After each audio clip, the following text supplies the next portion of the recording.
Hello friends, welcome to my YouTube channel IAS gateways.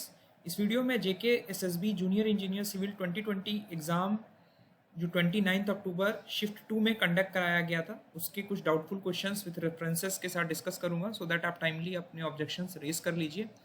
सो इस video का जो first question है इसमें पूछा गया था कि एक बेंडिंग स्ट्रेस इक्वेशन जो हमारी होती है M/I F/Y equal to E/R, इसमें कौन सा ऑप्शन हमारा इनकरेक्ट है। तो पहला ऑप्शन इन्होंने करेक्ट ऑप्शन दिया है कि y represents the total depth of the section. ये बिल्कुल गलत है। ये किसी भी फाइबर की लोकेशन न्यूट्रल एक्सिस से होती है जो y रिप्रेजेंट करता है। साथ ही साथ इसमें जो ऑप्शन बी है यहाँ पे जो 1/r है ये हमारा रेडियस ऑफ कर्वेचर को नहीं रिप्रेजेंट करता। r जो है वो सिर्फ रेडियस ऑफ कर्वेचर को रिप्रेजेंट करता है। 1/r जो है ये हमारा curvature of bent up beam, जो बेंडिंग के बाद जो बीम का शेप आ रहा है उसका जो कर्वेचर है उसको रिप्रेजेंट करता है 1/r। इसलिए इसमें मल्टीपल ऑप्शंस करेक्ट हैं, ए और बी। इसलिए आप इसमें ऑब्जेक्शन रेज कर दीजिए। रेफरेंस के तौर पे मैंने strength of material second edition की बुक आर सुब्रमण्या की पेज 254 से 255 के बीच में ये दी हुई है। ये इमेज है 5.6 में जिसमें वाई की न्यूट्रल एक्सिस से जो दूरी है वो वाई है, और साथ ही साथ जो हमारा बेंट अप बीम है, बेंड होने के बाद जो बीम बन रही है उसका जो रेडियस ऑफ कर्वेचर है उसका वो आर है, और जो उसका रेसिप्रोकल है वो हमारा कर्वेचर ऑफ बेंट बीम है। ठीक है, यहाँ पर आप देख सकते हैं ये हमारी बेंडिंग इक्वेशन दी हुई है। आई हमारा second moment of inertia about neutral axis है जो कि सेंट्रॉइड ऑफ सेक्शन से पास कर रहा है। वाई हमारा distance of layer from the neutral axis है जहाँ पे हमारा स्ट्रेस आपको कैलकुलेट करना है, और जो हमारा आर है ये रेडियस ऑफ कर्वेचर है। ठीक है, ना कि 1/r जो है ये हमारा बेंट बीम का एक्सिस का कर्वेचर है। तो ध्यान रखना है 1/r is the curvature of bent beam axis and r is the radius of curvature. तो यहाँ पे मल्टीपल ऑप्शंस करेक्ट होने की वजह से इस ऑप्शन में आपको ऑब्जेक्शन रेज करना है। उसका नेक्स्ट क्वेश्चन है हमारा कि जो ड्रेनेज वाटर है sometimes allowed to join the canal water to augment canal supplies through hydraulic structure. ऐसे स्ट्रक्चर्स को हम कैनाल इनलेट बोलते हैं। इसमें इन्होंने करेक्ट ऑप्शन दिया है, करेक्ट आंसर दिया है, इसमें कोई डाउट नहीं होना चाहिए। रेफरेंस के तौर पे एसके गर्ग की इरिगेशन इंजीनियरिंग की बुक में चैप्टर 14 के क्लास 14.24 पे आपका क्लियरली लिखा हुआ है कि this is the canal inlet structure constructed in order to allow the drainage water to enter the canal and get mix with canal water and thus to help in augmenting canal supplies. इसलिए इस question में आपको कोई objection raise नहीं करना है। उसका next question है how much track is covered by broad gauge in India. तो टोटल हमारा जो इंडियन रेलवेज का नेटवर्क है इन 31 मार्च 2020 का अपडेट है। ये IRCP Indian railway civil engineering portal की गवर्नमेंट की ऑफिशियल वेबसाइट है जिसमें अप टू 2020 जो टोटल रूट किलोमीटर्स थे रेल नेटवर्क का वो 67,956 किलोमीटर था, जिसमें से हमारा जो ब्रॉड गेज है वो 63,949 किलोमीटर है जो कि अप्रॉक्सीमेटली टोटल का 94.1% है। तो यहाँ पे मोर देन 90% है बिकॉज उसके बाद हमारा ब्रॉड गेज के कन्वर्जन्स हुए हैं। तो जो हमारा अप्रोप्रिएट आंसर होगा वो मोर देन 90% होगा। So correct answer is C, no objection has to be raised in this question. उसका नेक्स्ट क्वेश्चन है कि the type of soil sample collected using wash boring technique. तो हमारे बेसिकली दो तरीके के सैंपल्स होते हैं, डिस्टर्ब्ड सैंपल और अनडिस्टर्ब्ड सैंपल। डिस्टर्ब सैंपल्स वो होते हैं जिसमें हमारा जो नेचुरल सॉइल स्ट्रक्चर है वो मॉडिफाई हो जाता है या during sampling operation with suitable precautions हम उसे प्रिजर्व कर सकते हैं, और ऐसे सैंपल्स को हम रिप्रेजेंटेटिव सैंपल्स बोलते हैं। लेकिन जब हमारा original soil structure soil from other layers आपस में मिक्स हो जाती हैं तो उन सैंपल्स को हम नॉन रिप्रेजेंटेटिव सैंपल्स बोलते हैं। तो जो वॉश बोरिंग टेक्निक है इसमें क्या होगा, हमारी जो डिफरेंट लेयर्स की स्ट्रक्चर है उसमें सॉइल मिक्सअप हो जाती है, इस वजह से जो सॉइल सैंपल्स हमें मिलते हैं इससे वो नॉन रिप्रेजेंटेटिव सैंपल्स मिलते हैं। इसलिए इस टेक्निक को हम डायरेक्टली सैंपल कलेक्ट करने के लिए यूज़ नहीं करते हैं। ठीक है, तो रिप्रेजेंटेटिव सैंपल्स तो आपको मिलेगा ही नहीं बिकॉज जो डिस्टर्ब सैंपल है वो रिप्रेजेंटेटिव सैंपल्स भी हो सकते हैं और नॉन रिप्रेजेंटेटिव सैंपल्स भी हो सकते हैं। तो डिस्टर्ब्ड, तो जो सैंपल मिलेगा आपको वो डिस्टर्ब्ड नॉन रिप्रेजेंटेटिव सैंपल होगा।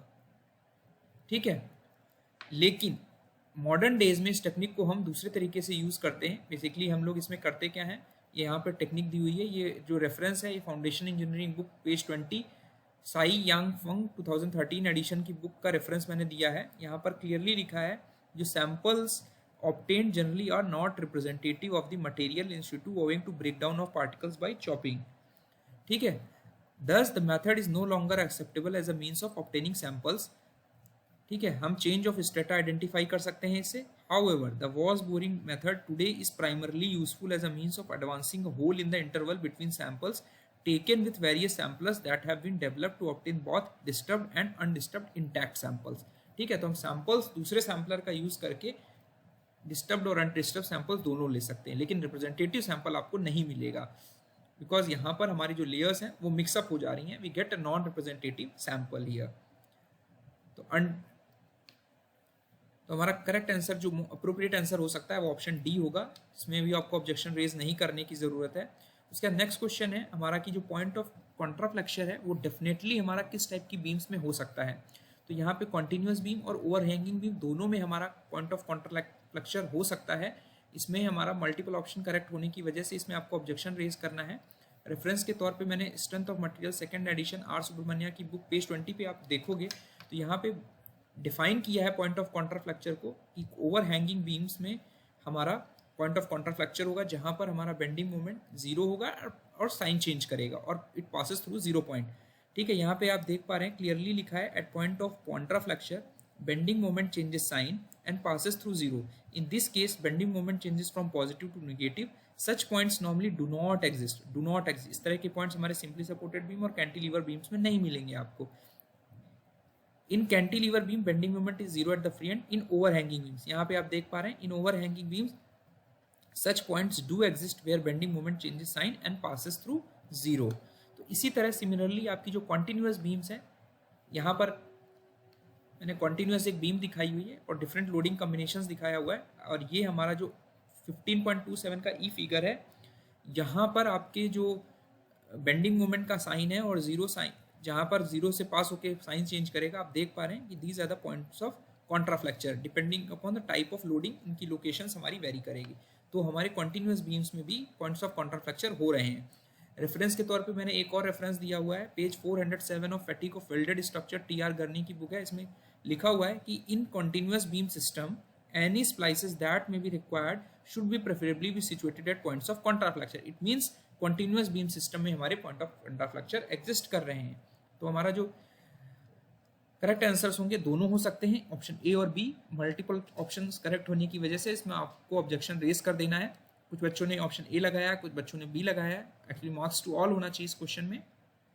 उसका नेक्स्ट क्वेश्चन है कि हमारा बाउंड्री लेयर थ्योरी के अकॉर्डिंग जो हमारा flow of fluid in the neighbourhood of solid boundary में भी डिवाइडेड टू टू रीजन्स में हम डिवाइड कर सकते हैं। रेफरेंस के तौर पे आर.के. बंसल की पेज 606 पर अगर आप जाएंगे तो यहाँ पर क्लियरली लिखा हुआ है, यहीं से क्वेश्चन फ्रेम किया गया है। According to boundary layer theory, the flow of fluid in the neighborhood of the solid boundary may be divided into two regions। और ये दो रीजन्स जो हैं ये हैं, मैं इसका पीडीएफ आपको शेयर कर दूंगा, यू विल रीड दिस। ठीक है, तो करेक्ट आंसर 2 ही होगा। इसमें भी आपको कोई ऑब्जेक्शन रेज नहीं करना है। उसका नेक्स्ट क्वेश्चन है हमारा इस पोर्टल कैंटिलीवर फ्रेम में आपको डी पॉइंट पर डिफ्लेक्शन निकालना है। तो कैंटिलीवर फ्रेम्स में मैंने बहुत सारे एग्जांपल्स दिए हुए हैं यहाँ पर डिफ्लेक्शन के। आप देख पा रहे हैं कि जो भी डिफ्लेक्शन है at the point of application of load वहाँ पर हमारा जो डिफ्लेक्शन है it is a function of flexural rigidity, यानी ई आई जो है उसका फंक्शन है। आप देख पा रहे हैं इन इक्वेशन से। और इस क्वेश्चन में हमारा बिकॉज ई आई नहीं दिया हुआ है इट मीन्स यहाँ पर हमारा डाटा मिसिंग है। So you cannot ascertain which option is correct. तो इस वजह से यहाँ पे कोई भी ऑप्शन करेक्ट नहीं होगा, डाटा मिसिंग करके इसमें भी आपको ऑब्जेक्शन रेज कर देना है।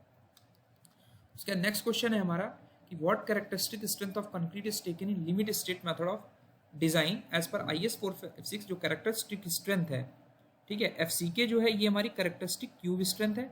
जो स्ट्रक्चर की कैरेक्टरिस्टिक स्ट्रेंथ है वो हमारी 0.67 FCK लेते हैं और जो कंक्रीट की डिजाइन स्ट्रेंथ है उसमें partial safety factor for concrete 1.5 लेते हुए जब हम निकालते हैं तो 0.44 FCK आता है। तो 0.45 FCK is the design strength of concrete, not the characteristic strength of concrete in the actual structure. तो एक्चुअल स्ट्रक्चर में हमारी जो कंक्रीट की कैरेक्टरिस्टिक स्ट्रेंथ है वो 0.67 FCK होगी। तो करेक्ट आंसर आपको ऑप्शन सी होगा। No objection has to be raised in this question. उसका नेक्स्ट क्वेश्चन है कि जो shear stress at the centre of beam, यानी कोई भी बीम आप ले लें उसके सेंटर पे हमारा जो शियर स्ट्रेस होगा उसका मैग्नीट्यूड के बारे में बात कर रहा है। इस क्वेश्चन को आपको किसी पर्टिकुलर क्रॉस सेक्शन के न्यूट्रल एक्सिस से रिलेट नहीं करना है, ठीक है। तो यहाँ पर जो करेक्ट आंसर होगा यहाँ पर ऑप्शन सी करेक्ट होगा। It is practically negligible. Reference के तौर पे मैंने आरसीसी की बीसी पूनमिया की बुक में दिखाया हुआ है, जहाँ पर लिखा हुआ है कि at the centre of beam where the shear stresses are practically negligible the principal tensile stress is equal to longitudinal tensile stress.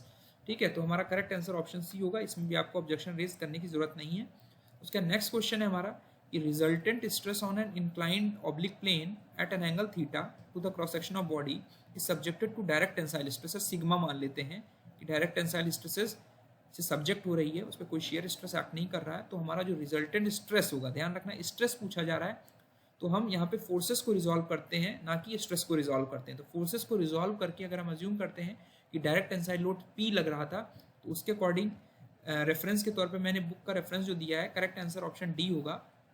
इन्होंने गलत आंसर दिया है। स्ट्रेंथ ऑफ मटेरियल्स का सेकंड एडिशन की जो बुक आर सुब्रमण्या की बुक है, 495 से 496 पेज नंबर यहाँ पे मैंने दिखाया हुआ है कि this is an oblique plane which is inclined theta.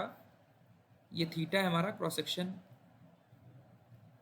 Vertical cross section के साथ जो इंक्लाइंड है, और हमारा जो रिजल्टेंट स्ट्रेस है सिग्मा एन, एक्चुअली ये resultant stress, resultant normal stress पूछना चाहिए था क्वेश्चन में।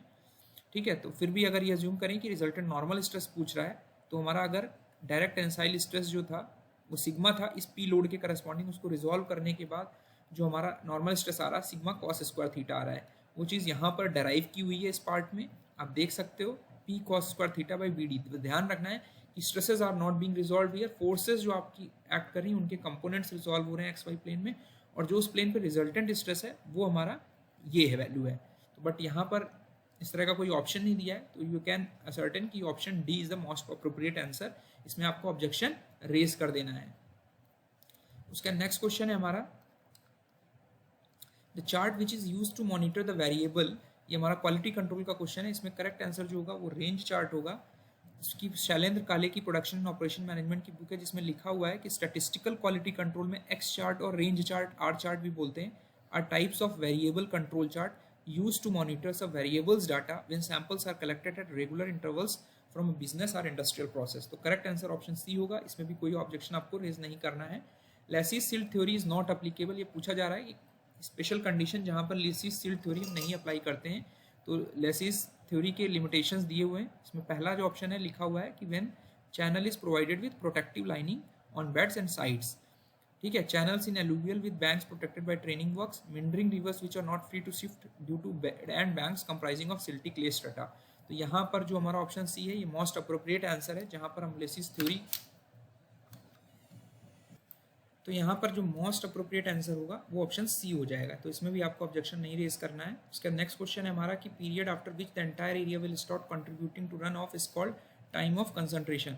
यहाँ पे उस्मान ए खान की मैंने अर्बन स्टॉर्म वाटर हाइड्रोलॉजी की बुक दी हुई है। इसमें लिखा हुआ है entire area starts contributing to run off when rain water reaches the design point from hydrology के most remote point in the drainage area, this time is called the time of concentration. तो इसमें भी आपको कोई objection नहीं raise करना। तो जो मैंने 3-4 क्वेश्चन आपको बताए, इसमें आप ऑब्जेक्शन रेज कर दीजिए। Thank you and all the best.